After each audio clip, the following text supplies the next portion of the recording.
I'm Nicole, 27, and I never imagined my mother would disown me over my grandmother's sapphire brooch. Never call me your mother again. She spat her words slicing through me like shattered glass. 15 years after losing my father, I was now losing my only remaining parent by her choice. The family heirloom that was rightfully mine became the breaking point in our already fragile relationship, forcing me to make the hardest decision of my life. If you're watching this right now, I'd love to know where you're from. Don't forget to hit that like button and subscribe to my channel if stories about family healing and standing up for yourself resonate with you. Your support means everything as I share the most painful chapter of my life. Growing up as an only child in Wellesley, a wealthy Boston suburb, I always felt the weight of my mother's expectations pressing down on my shoulders. Our 5-bedroom colonial house, with its perfectly manicured lawn and elegant interior, was more of a showcase than a home. My mother, Margaret Wilson, was a high-powered corporate attorney at one of Boston's most prestigious law firms. At 48, she still commanded attention with her tailored suits, meticulously styled blonde hair, and the confident stride of someone who had never lost a case she truly cared about. My father, Thomas, was the warmth in our family. He was a history professor at Boston College with kind eyes that crinkled when he laughed, and an ability to make anyone feel like the most important person in the room. While my mother attended charity galas and networked with Boston's elite, my father took me to museums, taught me to bake bread from scratch, and read me stories about strong women throughout history. "You have your grandmother's spirit, Nikki," he would tell me, using the nickname my mother despised. Elizabeth never let anyone tell her who to be.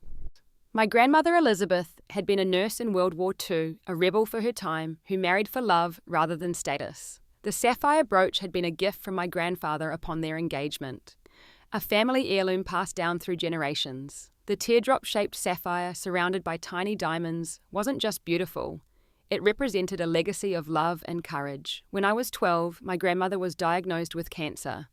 During one of my visits to her hospital room, she took my hand in hers, her skin paper-thin, but her grip surprisingly strong.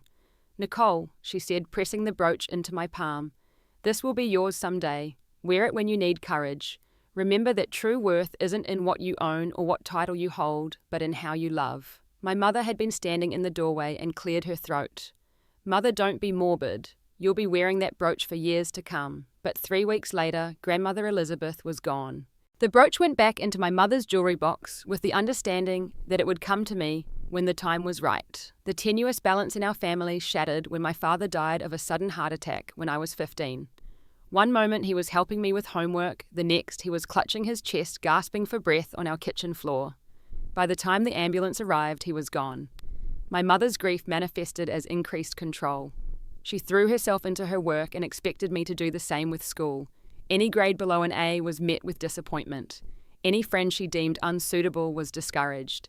Any interest that didn't align with her vision for my future was dismissed as a waste of time. "You need to focus, Nicole," she would say. "Your father isn't here to coddle you anymore. The world is competitive and I won't have you falling behind." Despite her pressure to follow her into law, I pursued my passion for education. When I announced my intention to become a kindergarten teacher, my mother's lips thinned to a barely visible line. "All that money on your education to babysit other people's children, she had said.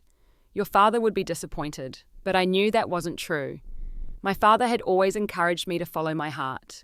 And so despite her disapproval, I graduated with a degree in early childhood education and secured a position at a small private school in Cambridge. My apartment was modest, a far cry from my mother's luxury home in Wellesley. The living room doubled as my dining room, and the kitchen was barely big enough for 2 people to stand in comfortably. But it was mine, filled with colourful pillows, overflowing bookshelves, and plants on every available surface. It was everything my mother's sterile showplace was not. Our relationship had settled into a strained routine of monthly dinners and obligatory holiday gatherings. She would critique my career choice, my apartment, my clothes, and I would deflect as best I could. We were stuck in a painful dance where neither of us was truly happy, but neither knew how to change the steps. Then I met Adam, and everything changed. I first saw Adam across a crowded reception hall at my college roommate Jesse's wedding. He was laughing with the groom, his head thrown back, completely unself-conscious, in a way that immediately drew me to him. With dark curly hair, warm brown eyes, and a smile that seemed to light up his entire face, he was impossible to ignore. "That's Adam," Jessie told me later when she caught me looking. Ryan's friend from the fire department. He's single and he's even nicer than he is handsome. By the end of the night, after he'd asked me to dance, and we'd talked for hours on the venue's terrace, ignoring the increasingly chilly night air, I knew Jesse was right. Adam was kind, funny, and passionately committed to his work as a firefighter. He told stories about rescuing cats from trees with the same gravity as tales of saving families from burning buildings.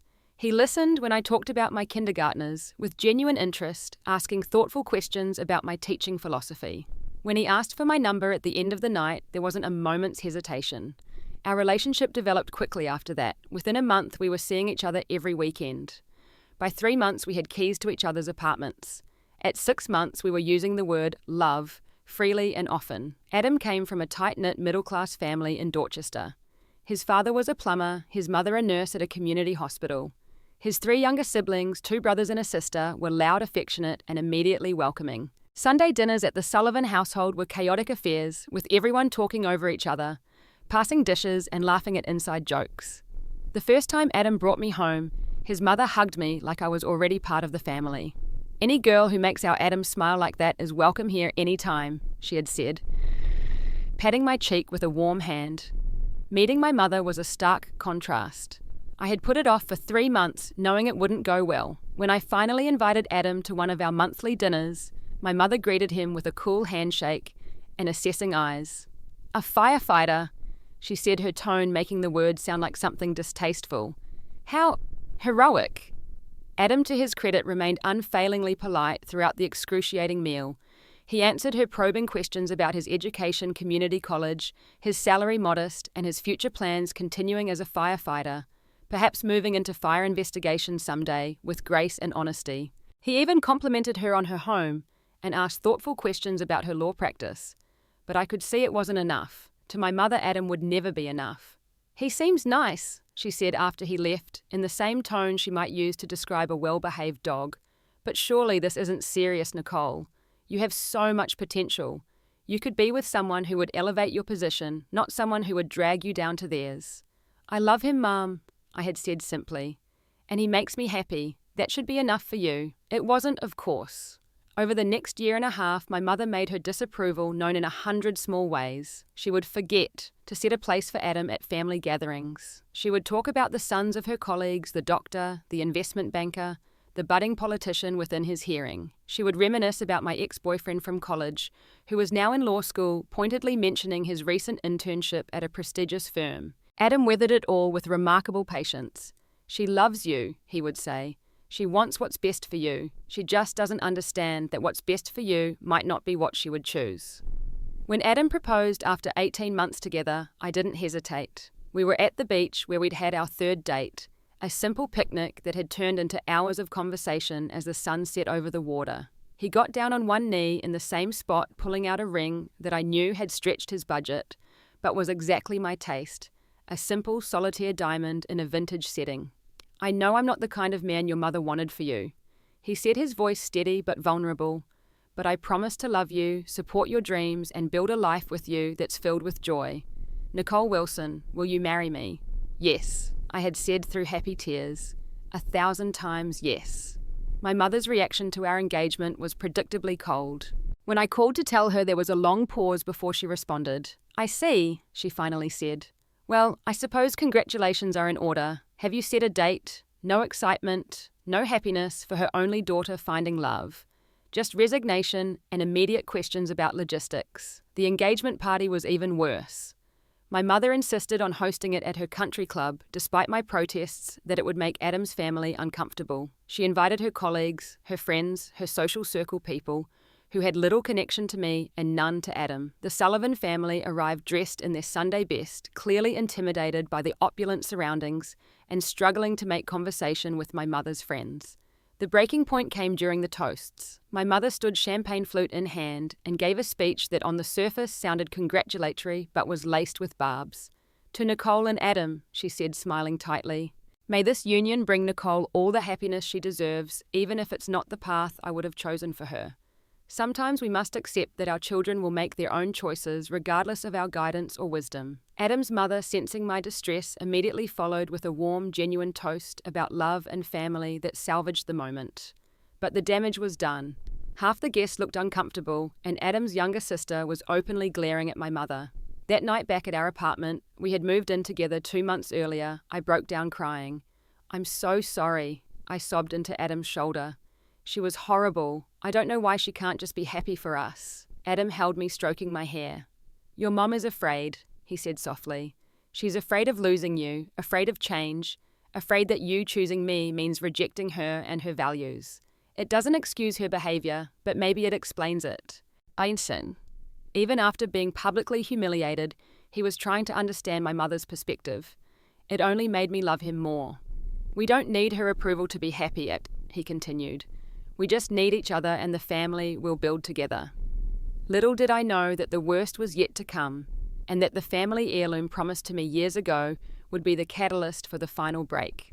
The wedding planning brought a brief, uneasy truce between my mother and me. She had strong opinions about the venue, the flowers, the menu, everything really, but I had expected that. I chose my battles carefully, yielding on things that didn't matter much to me and standing firm on the elements that did.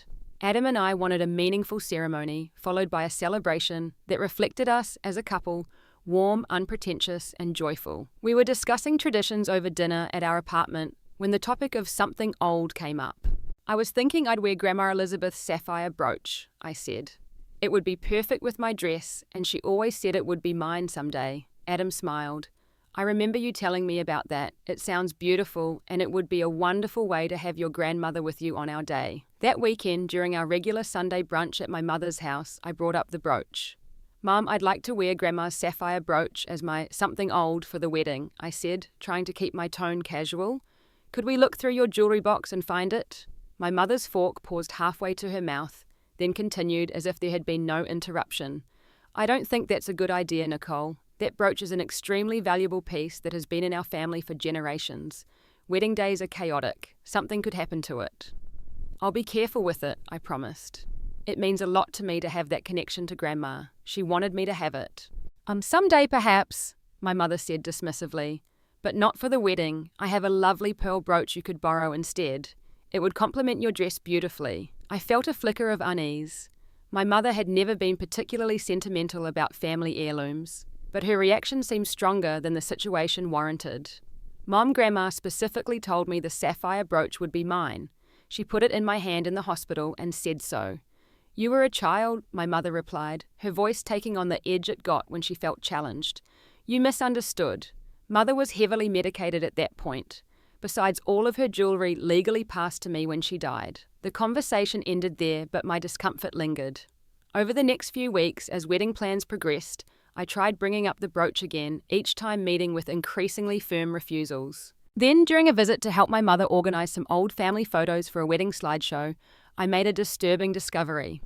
I was looking through her home office for an album she mentioned when I came across a receipt from an auction house dated 3 years earlier. The item described was my grandmother's emerald necklace, another family heirloom I had admired as a child. With growing concern, I searched further and found more receipts for items I recognised: my grandfather's pocket watch, a set of antique silver candlesticks that had always been on my grandmother's dining table, a first edition book collection my grandfather had cherished. All sold, all without a word to me. When my mother returned with the photo album, I confronted her, receipts in hand. "You sold Grandma and Grandpa's things," I asked, unable to keep the hurt from my voice. "How could you do that without even telling me?" My mother's expression hardened.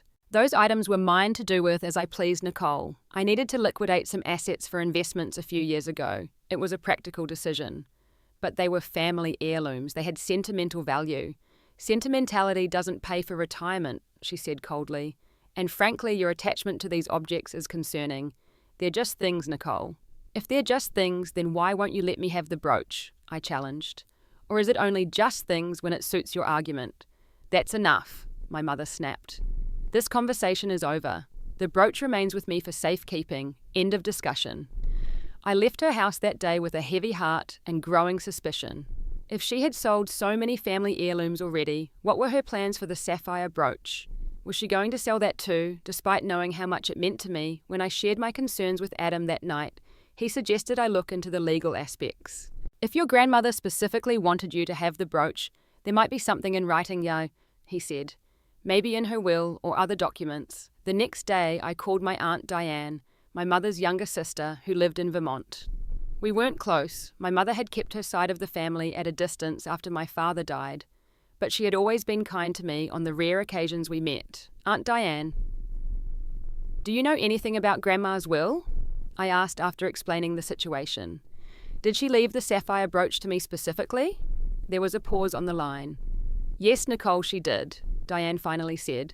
Elizabeth was very clear that the brooch should go to you when you turned 21 or got married, whichever came first. I was there when the lawyer drafted that section.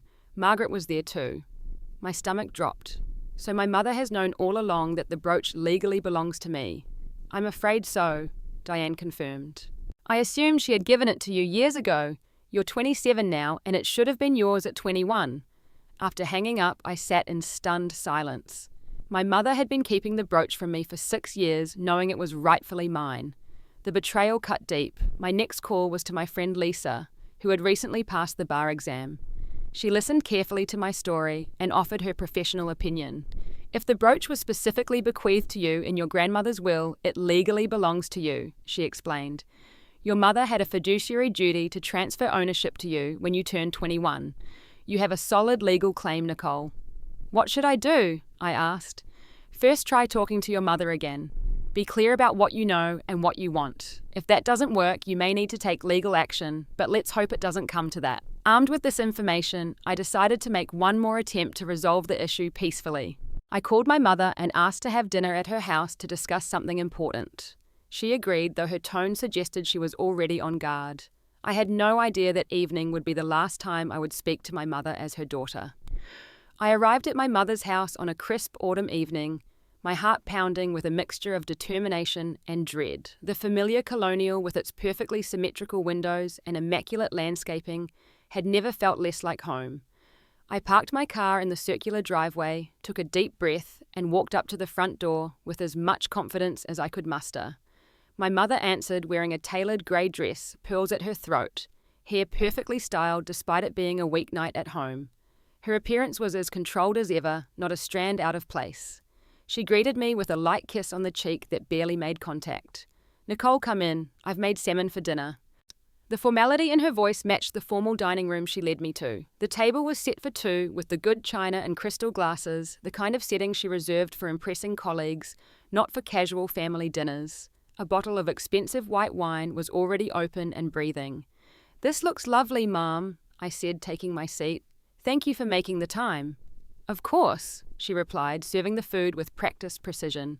You said you wanted to discuss something important. I assumed it was about the wedding. It is in a way, I began cautiously. It's about Grandma Elizabeth's sapphire brooch. My mother's expression didn't change, but I noticed her shoulders stiffen slightly. Nicole, we've already discussed this. The brooch is staying with me. Actually, Mom, that's not your decision to make, I said, forcing myself to maintain eye contact. I've learned that Grandma Elizabeth specifically left the brooch to me in her will. It was supposed to be transferred to me when I turned 21. For a moment, my mother looked genuinely startled, as if she hadn't expected me to discover this information.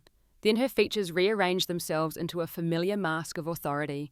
You've been speaking to Diane, she said, her voice cold. My sister has always been prone to dramatic misinterpretations. She was there when the will was drafted, I countered. And so were you. You've known for 6 years that the brooch legally belongs to me, and you've kept it anyway. I was protecting a family heirloom, my mother insisted. You were barely out of college at 21, living in that tiny apartment with roommates. It wasn't the right time. That wasn't your call to make, I said, struggling to keep my voice steady. And what about now I'm 27, about to get married? If not now, when? My mother took a deliberate sip of her wine, her eyes never leaving mine. The brooch will remain in my keeping until I decide otherwise. This obsession you have with it is unhealthy, Nicole. It's just a piece of jewelry. Then why are you so determined to keep it from me? I challenged. And why did you sell Grandma's emerald necklace and Grandpa's pocket watch and all the other family heirlooms? A flash of anger crossed my mother's face. I don't answer to you about my financial decisions. Those weren't just your possessions to sell, I insisted. They were our family history. A history you seem determined to throw away by marrying beneath you. My mother snapped, her composure finally cracking. Your grandmother would be appalled to see you settling for a firefighter when you could have had so much more. The injustice of her words sent a surge of anger through me. Grandma Elizabeth married for love, not status. She would have adored Adam for his kindness and integrity, and she wanted me to have that brooch as a symbol of choosing love over societal expectations. I reached into my purse and pulled out a folder. I've brought copies of the relevant section of Grandma's will. I've also consulted with a lawyer who confirms that the brooch legally belongs to me.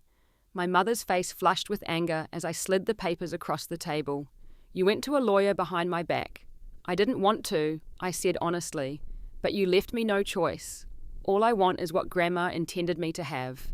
What you want, my mother said, her voice dangerously quiet, is to reject everything I've tried to give you. A proper education, opportunities for advancement, connections to the right people.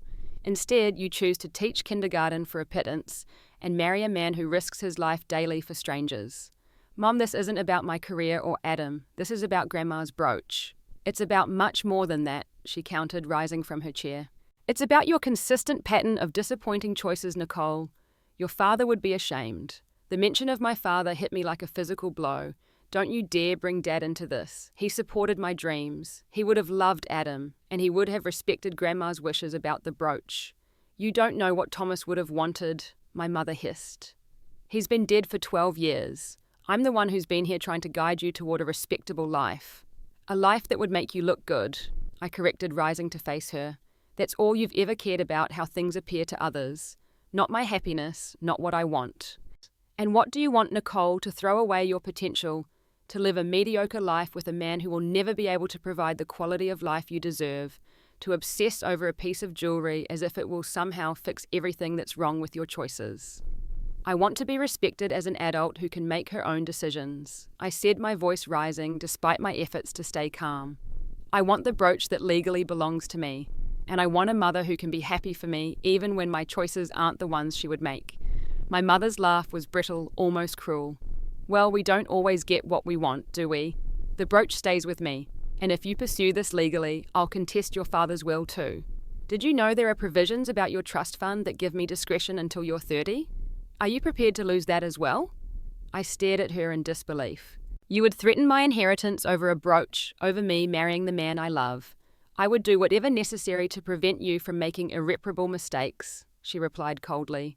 If that means taking a hard line now, so be it. Something broke inside me, then the last thread of hope that my mother might eventually accept my choices, that she might one day truly see me. Give me the brooch that's rightfully mine, I said, my voice surprisingly steady. Honor Grandma's wishes. Be my mother, not my adversary. My mother drew herself up to her full height, her eyes like chips of ice. If you pursue this ridiculous claim, if you continue with this unsuitable marriage, then you are no longer my daughter. Never call me your mother again. The words hung in the air between us, impossible to take back. My breath caught in my throat as their full impact hit me. You don't mean that, I whispered. I do, she said with terrible finality. Make your choice, Nicole. The brooch and this ill-advised marriage, or your family and financial security. That's not a choice, I said, tears burning behind my eyes. That's an ultimatum. Call it what you will, she replied. But know that I am entirely serious. If you walk out that door intent on pursuing this, we are done. I expect you to remove your possessions from my house within the week and return your key. We will have no further contact. In that moment, looking at the cold, implacable woman before me, I realized with absolute clarity that she would never change. No amount of patience, negotiation, or compromise would ever be enough. She would always demand complete submission to her will, would always place her pride and social standing above my happiness. I'll have my things removed by Friday, I said, gathering the legal papers and putting them back in my purse with shaking hands. And I will be pursuing my legal right to Grandma's brooch. Not because of its monetary value, but because she wanted me to have it as a symbol of choosing love over status. Then we have nothing more to say to each other, my mother replied, turning away from me. Please see yourself out. I walked to the front door on unsteady legs, a part of me still not believing what had just happened. With my hand on the doorknob, I turned back. For what it's worth, I never wanted to choose between you and my happiness. I always hoped you would eventually see that Adam makes me happy, that teaching fulfills me. I never wanted to cut ties. My mother remained in the dining room, her back to me, unmoving. The only acknowledgement that she had heard me was a slight stiffening of her shoulders. I closed the door quietly behind me and made it to my car before the tears came. They blurred my vision so completely that I had to sit in the driveway for nearly 20 minutes before I could safely drive away from the house where I grew up, away from the mother who had just disowned me over a family heirloom and my choice of husband. As I finally pulled onto the street, the full impact of what had just happened hit me at 27. I was essentially an orphan. My father was dead, and now my mother had cut me out of her life. The devastation was complete. A chasm opening inside me that seemed impossible to bridge. I was alone, facing a wedding, without either parent by my side, fighting for an heirloom that represented the only family member who had truly accepted me unconditionally, and I had no idea what to do next. The week following my mother's devastating ultimatum passed in a blur of grief and disbelief. I moved through my days on autopilot, teaching my kindergartners with a forced smile that never reached my eyes, coming home to collapse into Adam's supportive arms, crying until I had no tears left. "I can't believe she would just cut me off completely," I said to Adam on the third night, curled against him on our couch. "Over a brooch, over you, over me wanting to live my own life." Adam stroked my hair gently. "It's not really about the brooch," he said softly, "or about me. It's about control. Your mother has been losing her grip on you gradually for years, and this was the breaking point. But to say, 'Never call me your mother again,' I trailed off the words, still feeling like an open wound. Who says that to their child? Someone who is deeply broken themselves, Adam replied. This says everything about her and nothing about you, Nicole. His words were meant to comfort, but the pain remained raw and relentless. I had always known my relationship with my mother was complicated, but I had never imagined it could end so completely, so irrevocably. Despite our differences, despite her controlling nature and impossible standards, she was still my mother, my only living parent, my last connection to my father and my childhood. What should I do? I asked, feeling lost. Should I fight for the brooch? Should I try to reconcile? Should I just let it all go? What do you want to do? Adam asked, always careful to let me make my own decisions. I don't know, I admitted. Part of me wants to drop the whole thing to beg her to take me back, to do whatever it takes to have some kind of relationship with her. But another part knows that would mean giving up a piece of myself, accepting that I'll never be good enough as I am, that my choices will never be respected. Then take some time, he suggested. You don't have to decide everything tonight. The next day, I called Aunt Diane again. Despite the distance my mother had created between us over the years, Diane was still family, and I desperately needed guidance from someone who understood the dynamics at play. I'm so sorry, Nicole, Diane said after I recounted the disastrous dinner. Margaret has always been difficult, but I never thought she would go this far. What should I do? I asked the question that had been circling in my mind for days. Come visit me, Diane suggested. This weekend. There are things about your mother, about her relationship with your grandmother that you should know. Things that might help you understand what's happening. I arranged for a substitute teacher on Friday and drove the 4 hours to Diane's farmhouse in Vermont. It was a far cry from my mother's elegant colonial warm, cluttered with books and art, surrounded by gardens that had been allowed to grow a little wild. Diane herself was like an alternate universe version of my mother. Similar features, but softer. Her hair streaked with grey and cut in a practical bob, her clothes chosen for comfort rather than status. She welcomed me with a tight hug. You look exhausted, honey. Let me make you some tea. Seated at her kitchen table with steaming mugs between us, Diane began to share what she knew. Your mother and your grandmother had a complicated relationship, she began. Elizabeth was a strong woman, independent, in a time when that wasn't common or encouraged. She worked as a nurse through the war, married for love rather than status, and generally lived life on her own terms. That sounds like someone I would have loved to know better, I said wistfully. You would have, Diane agreed. And she adored you, Nicole. She saw so much of herself in you, even when you were little, that used to drive your mother crazy. What do you mean? Diane sighed. Margaret was always seeking approval from our parents, from her teachers, from society. She followed all the rules, did everything right, according to social expectations. She married your father partly because he came from a good family, even though she did love him. She built the perfect-looking life. But Grandma didn't approve, I guessed. Elizabeth valued authenticity over appearance, Diane explained. She would tell Margaret that she was chasing the wrong things, that true happiness came from living honestly, not perfectly. When Margaret would brag about her law firm partnership or her country club membership, Elizabeth would ask if those things actually made her happy. "I bet Mum loved that," I said dryly. "About as much as you'd expect," Diane replied with a sad smile. But the real breaking point came when your grandmother gave her the sapphire brooch. The brooch? I was confused. I thought that was a family heirloom passed down to her. "It was in a way," Diane said, "but not in the way Margaret has probably led you to believe. That brooch wasn't an heirloom that had been in our family for generations. It was a gift to Elizabeth from your grandfather when they got engaged, a symbol of their love match that defied both their families' expectations. So when did she give it to Mum?" "When Margaret announced her engagement to your father," Diane explained. "Elizabeth gave her the brooch as a wedding gift, but with a condition that Margaret would one day pass it on to any daughter she might have when that daughter chose to marry for love." The pieces were starting to come together, and Mum resented that condition. "She saw it as yet another criticism of her choices," Diane confirmed, as if Elizabeth was implying that Margaret hadn't married purely for love, which, to be honest, was partially true. "Your father was a wonderful man, but Margaret chose him for a combination of reasons, only one of which was love. So the brooch represents this ongoing conflict between them," I said slowly. "And now Mom sees me as taking Grandma's side by wanting it for my wedding to Adam, a man she doesn't approve of." "Exactly." Diane nodded. "In her mind, you wanting the brooch for your marriage to Adam is like you and Elizabeth ganging up on her from beyond the grave, both of you judging her choices while celebrating your own superior values." "That's twisted," I said, struggling to process this new information. "It is," Diane agreed. "But it helps explain why she's fighting so hard over this. The brooch isn't just a piece of jewelry to her, it's a symbol of a lifelong conflict with her mother and now with you. Did Grandma really specify in her will that the brooch should come to me?" "Absolutely," Diane confirmed.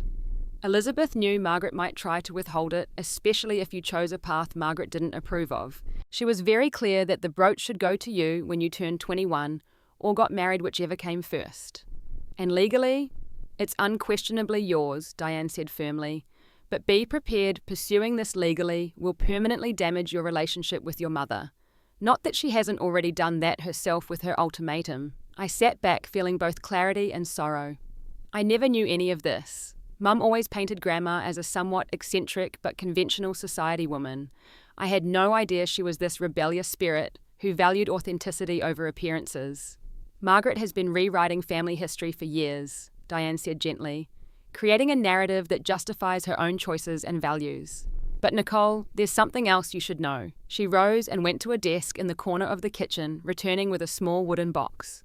"These are letters from your father to me written in the last few years of his life. He sent them in secret, asking me to keep them safe and give them to you when the time was right. I think that time is now." With trembling hands, I opened the box to find a stack of letters tied with a ribbon. The top one was addressed to "My beloved daughter Nicole" in my father's familiar handwriting. "I'll give you some privacy," Diane said, squeezing my shoulder before leaving the kitchen. Alone with my father's words, I carefully untied the ribbon and began to read. The letters revealed a side of my father and my mother that I had never fully understood. He wrote of his concerns about Margaret's controlling nature, her obsession with status, her inability to accept imperfection in herself or others. He expressed worry about how these traits might affect me as I grew older and began to assert my independence. "I try to balance her influence," he wrote in one letter dated just months before his death, "to show you that your worth isn't tied to achievement or social standing. I fear what may happen if I'm not there to provide that counterweight. Diane has promised to be there for you if needed, though Margaret has been keeping her at a distance. Know that whatever happens, your happiness matters more than living up to anyone else's expectations, even your mother's." By the time I finished reading, tears were streaming down my face. My father had seen the potential for this conflict years ago. He had tried to prepare for it to protect me as best he could, and now 12 years after losing him, I was facing exactly the situation he had feared. Diane returned with fresh tea and sat quietly while I collected myself. "Thank you for keeping these, I finally said carefully, retying the ribbon around the precious letters. "Your father loved you very much," she replied. "He wanted you to have the freedom to become your own person, not a reflection of Margaret's ambitions." "I think I know what I need to do now," I said, a new resolve forming within me. "I'm going to respect Grandma's wishes and my father's hopes for me. I'm going to pursue my legal right to the brooch, not just for myself, but for the values it represents. and I'm going to accept that my mother may never be part of my life again. The decision was painful but clear. If my mother couldn't accept me as I was a kindergarten teacher, engaged to a firefighter, a woman who valued love and authenticity over status and appearance, then perhaps it was better to acknowledge that reality than to keep hoping for a change that would never come. It won't be easy, Diane warned. Margaret can be vindictive when challenged. I know, I acknowledged, but I can't keep compromising myself to avoid her disapproval. Dad wouldn't have wanted that for me. Neither would Grandma Elizabeth.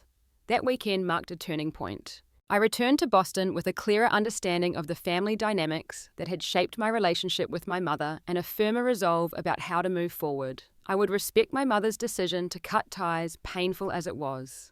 I would pursue my legal right to my grandmother's brooch, and I would build a life based on the values my grandmother and father had tried to instill in me: authenticity, courage, and love.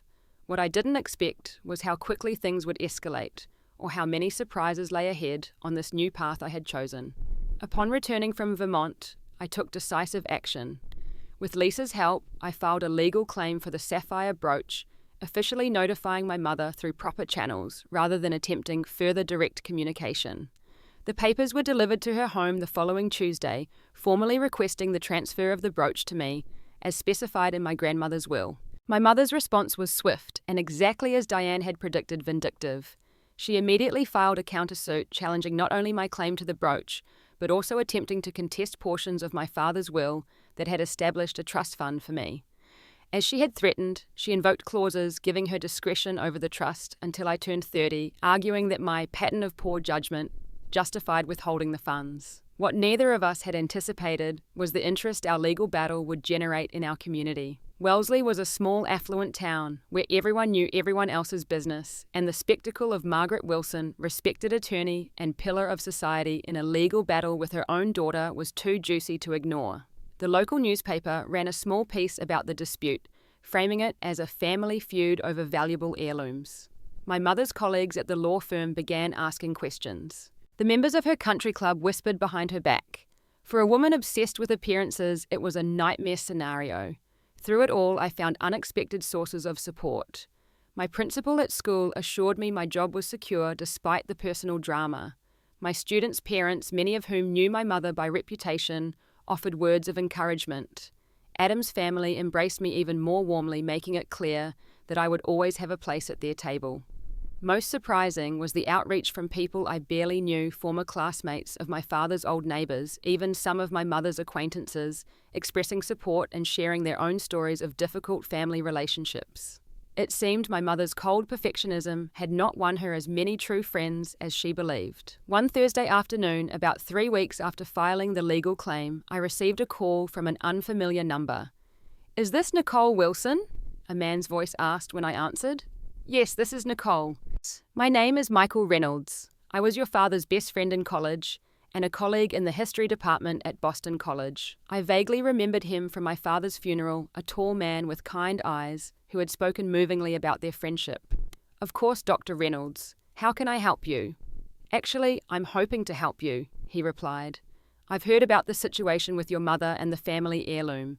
There's something you should know, something your father left with me before he died." We arranged to meet that weekend at a cafe near the college. Michael arrived carrying a leather portfolio that looked worn with age. After ordering coffee, he placed it on the table between us. "Your father gave me this about a month before his heart attack," he explained. "He asked me to keep it safe and to give it to you if there was ever a serious conflict between you and your mother after you grew up. He was concerned about certain tendencies he observed in Margaret." "Today." He pushed the portfolio toward me. "These are private journals your father kept for years, documenting his concerns about your mother's behavior and decisions. There are also letters between him and his parents, your paternal grandparents, discussing similar worries." With shaking hands, I opened the portfolio. Inside were several notebooks filled with my father's distinctive handwriting, along with a folder of letters and legal documents. "He was particularly worried about family heirlooms from his side," Michael continued. "Items that belonged to his parents that he wanted preserved for you. There's an inventory in there with photographs and descriptions." I found the inventory and gasped. Many of the items listed antique books, silverware, artwork had been in our home when I was growing up. But after my father's death, they had gradually disappeared. My mother had told me they were being stored or had been damaged and discarded. According to this inventory, they should have been preserved for me. Dad knew. I whispered, the realization hitting me hard. He knew she might sell these things. He suspected, Michael corrected gently. Thomas loved your mother, but he wasn't blind to her flaws. He knew she valued status and financial security above sentimentality or family history. Among the documents was a letter addressed to me in my father's handwriting, dated just weeks before his death. My dearest Nicole, it began. If you're reading this, then the concerns I've harbored have unfortunately come to pass. I hope your mother has proven me wrong and that your relationship with her is loving and supportive. But if not, if she has prioritized control over connection, then I want you to know you are not alone. The letter went on to express his unconditional love, his pride in who I was becoming, and his hope that I would find the strength to live authentically, even if that meant disappointing my mother. He also explicitly stated his wishes regarding family heirlooms from his side, with specific mention of items that should come to me, regardless of my mother's opinions. There's one more thing, Michael said when I looked up from the letter with tears in my eyes. Your father's parents, your grandparents Reynolds, are still alive. I stared at him in shock. What? But Mom told me they died years ago. Michael shook his head sadly. They're very much alive, living in a retirement community in Florida. They've tried to contact you many times over the years, but Margaret returned their letters and blocked their calls. They believed you wanted nothing to do with them. The betrayal was staggering. My mother had deliberately cut me off from my father's family, fabricating a story about their deaths to ensure I wouldn't seek them out. Do they know about me? About my life now? I asked, desperate to connect with this family I had thought lost forever. They know some basics from what I've shared over the years, Michael said. But they would love to hear from you directly. They've missed you terribly. He gave me their contact information, and that night I made one of the most emotional phone calls of my life. My grandmother Reynolds answered, and when I identified myself, she burst into tears. Nicole, is it really you? Oh, Richard, come quickly. It's Nicole. What followed was hours of conversation, tears, and laughter as we began the process of getting to know each other after so many years of separation. They shared stories about my father as a young man, sent photos I had never seen, and expressed their desire to attend my wedding if I would have them. We've always loved you, Nicole, my grandmother said. Even when we couldn't reach you, we never stopped trying. With this newfound support system and the evidence from my father's portfolio, my legal case strengthened considerably. The court date was set for 3 weeks before my wedding, cutting it close, but hopefully allowing enough time to resolve the matter before the ceremony. As the date approached, my mother made one last attempt to pressure me into dropping the case. She had her lawyer contact mine. With a settlement offer, she would allow me access to the trust fund my father had established if I would drop my claim to the brooch and agree to a non-disclosure agreement about our family disputes. I declined without hesitation. This was no longer just about the brooch or even the money. It was about honouring my father's memory, my grandmother Elizabeth's wishes, and my own right to live authentically without manipulation or control. The morning of the court hearing arrived with a mixture of dread and determination. I dressed carefully in a simple navy blue dress, professional but not flashy, and Adam drove me to the courthouse, squeezing my hand supportively before I entered the courtroom. I had prepared myself to face my mother across the aisle, to meet her cold gaze with the strength I had built over these difficult weeks. But when I entered the courtroom, I discovered she hadn't come. Instead, she had sent her lawyer, a stern-faced woman in an expensive suit who barely acknowledged me. The judge, a no-nonsense woman in her 60s, reviewed the documentation from both sides. My lawyer presented my grandmother Elizabeth's will with its clear stipulation about the brooch, along with supporting testimony from Aunt Diane. We also introduced the evidence from my father's portfolio, highlighting the pattern of my mother selling family heirlooms that should have been preserved. My mother's lawyer argued that as executor of Elizabeth's estate, Margaret had discretion over the timing of asset distribution and that I had demonstrated financial irresponsibility that justified her caution. When pressed by the judge for specific examples of this irresponsibility, the lawyer could only point to my choice of career and my engagement to Adam, a firefighter with a modest income. The judge was not impressed. Let me be clear, she said, peering over her glasses at my mother's lawyer. Ms. Wilson is a college-educated professional with stable employment. Her choice of career and life partner are not evidence of financial irresponsibility by any reasonable standard. The will is quite explicit about the brooch being transferred to her at age 21 or upon her engagement, whichever came first. That time has long since passed. After a brief recess, the judge returned with her ruling. She ordered my mother to transfer the sapphire brooch to me within 7 days and denied my mother's attempt to restrict my access to the trust fund my father had established. Furthermore, the judge added,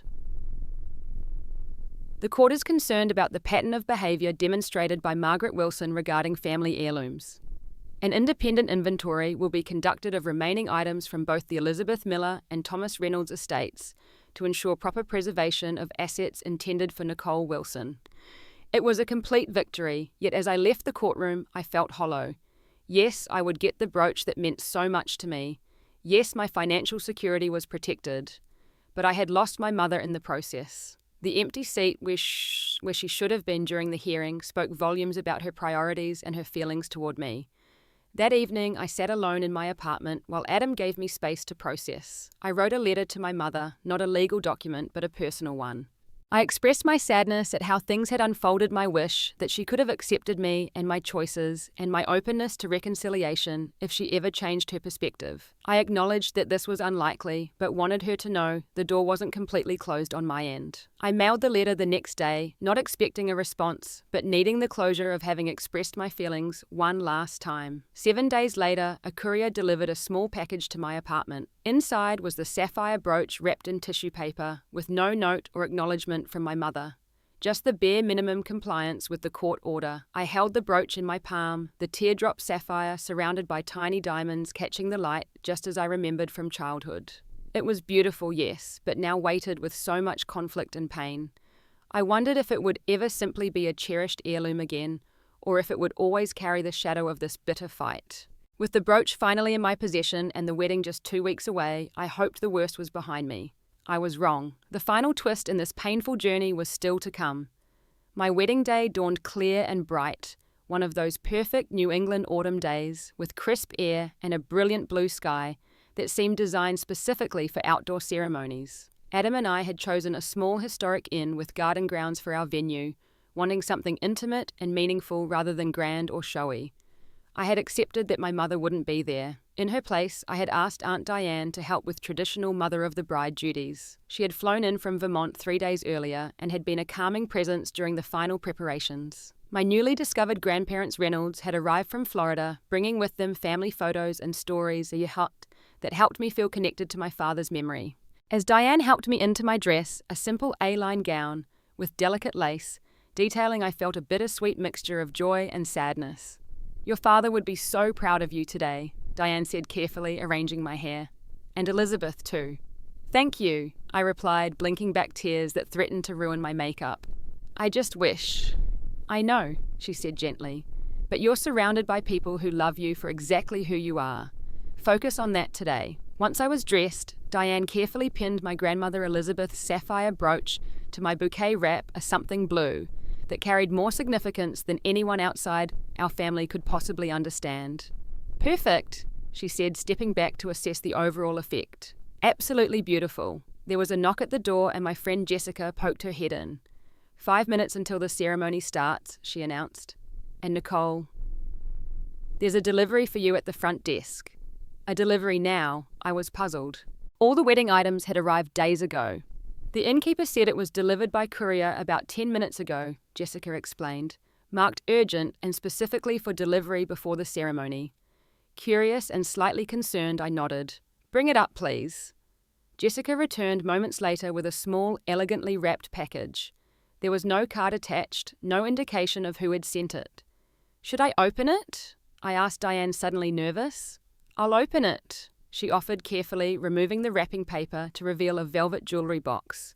Inside was a pearl necklace. I recognised immediately it had belonged to my mother, a gift from my father on their 10th anniversary. Beneath the necklace was a small folded note with a single line written in my mother's precise handwriting, something old from someone who remembers when you were new to this world. No signature, no explicit acknowledgement or apology, just that cryptic line and the precious necklace. Is it from her? Diane asked, though we both knew the answer. I nodded, unable to speak past the lump in my throat. The necklace wasn't an apology or a reconciliation, but it was something. An acknowledgement, perhaps. A small gesture toward the tradition of mothers and daughters and weddings that we would not share in person. Would you like to wear it? Diane asked gently. After a moment's hesitation, I nodded. Yes, not because I forgive everything, but because it feels right to have a piece of both my parents with me today. Diane fastened the pearl necklace around my throat. With my grandmother's brooch on my bouquet and my mother's pearls around my neck, I felt a connection to my family's past even as I prepared to step into my future. The ceremony was everything Adam and I had hoped for, intimate, personal, filled with love and laughter. My grandfather Reynolds walked me down the aisle, his eyes shining with tears of joy. Adam waited for me beneath an arch covered in autumn flowers, looking handsome and slightly nervous in his charcoal grey suit. Our vows were simple but heartfelt. We promised to support each other's dreams, to communicate honestly, to build a home filled with love and acceptance. When Adam placed the wedding band on my finger, his mother's ring resized for me with her blessing, I felt a surge of gratitude for this new family I was joining, who had embraced me so completely. During the reception, I scanned the crowd occasionally, a part of me still half expecting to see my mother standing at the back, having changed her mind at the last minute. She never appeared, of course. The pearl necklace was her only participation in my wedding day. Later, during a quiet moment between dances, my grandmother Reynolds approached with a glass of champagne. To new beginnings, she said, clinking her glass against mine, and to family, the ones we're born to and the ones we choose. To family. I echoed the word, carrying new meaning for me now. Thank you for being here, for being part of my life again. We never left, sweetheart, she said softly. Not in our hearts. And now we have all the time in the world to make up for what was lost. As the evening drew to a close, Adam and I thanked our guests and prepared to leave for our honeymoon, a week in a coastal Maine cottage, nothing fancy but exactly what we wanted. Just before we departed, Aunt Diane pulled me aside for one last conversation. I spoke with Margaret yesterday, she revealed. She called me, which was surprising in itself. What did she say? I asked, both eager and afraid to hear. Not much directly, Diane admitted. You know how she is. But she asked if you were happy, if the wedding plans were going well, if Adam was good to you.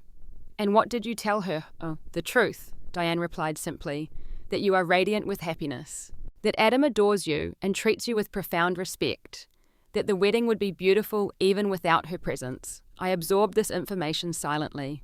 She won't change overnight, Nicole, Diane continued. Maybe not ever entirely, but sending that necklace, it's something. A tiny crack in that wall she built. Do you think there's hope for reconciliation someday? I asked, not sure what answer I wanted to hear. I don't know, Diane answered honestly. But I do know that you've built a life based on your own values, not hers. Whatever happens with Margaret in the future, you'll be approaching it from a position of strength and self-knowledge. That matters. Adam appeared at my elbow, car keys in hand. Ready to go, Mrs. Sullivan. The new name still felt strange but wonderful. Nicole Sullivan. A new identity to match this new chapter of my life. Ready.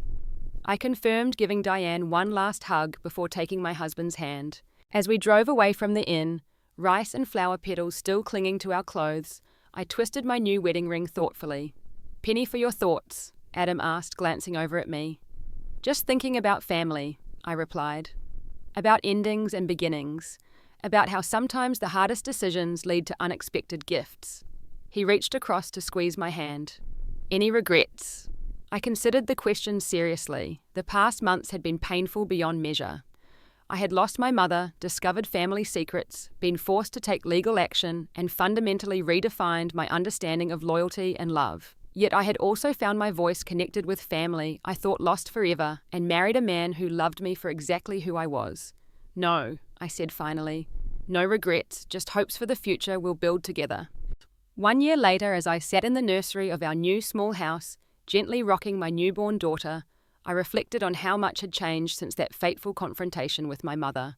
Adam and I had put down roots in a modest but comfortable home, halfway between his fire station and my school. We had created a warm, loving environment filled with books, music, and laughter, a home where appearance mattered less than substance, where authenticity was valued above perfection. My mother and I had not reconciled. Not really. There had been a few stiff formal interactions, a congratulatory card, when she learned of my pregnancy, a small gift sent after my daughter's birth. I had sent photos of the baby, receiving a brief thank you note in return.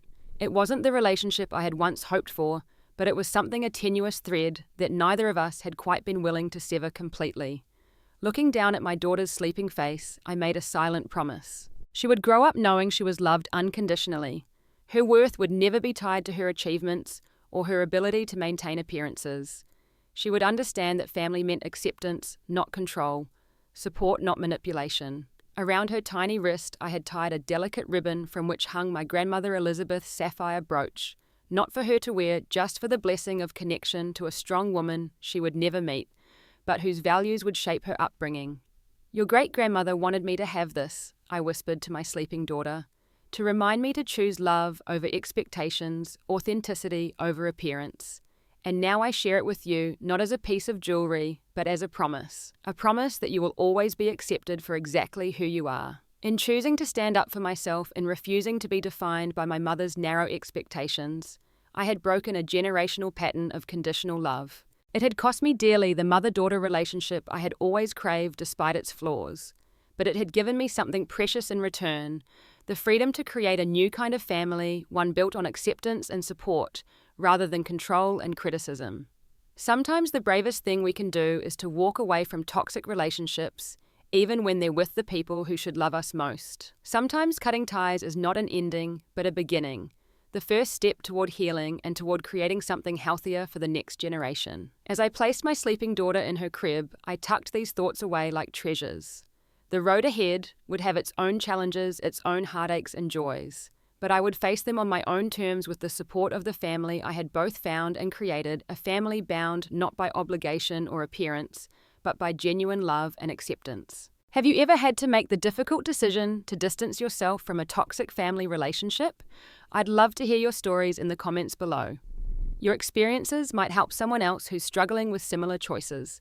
Don't forget to like this video if you found my story meaningful, subscribe to hear more stories of healing and growth, and share with anyone who might need to hear that sometimes walking away is the bravest form of self-love. Thank you for listening to my journey, and remember, you deserve to be valued for exactly who you are.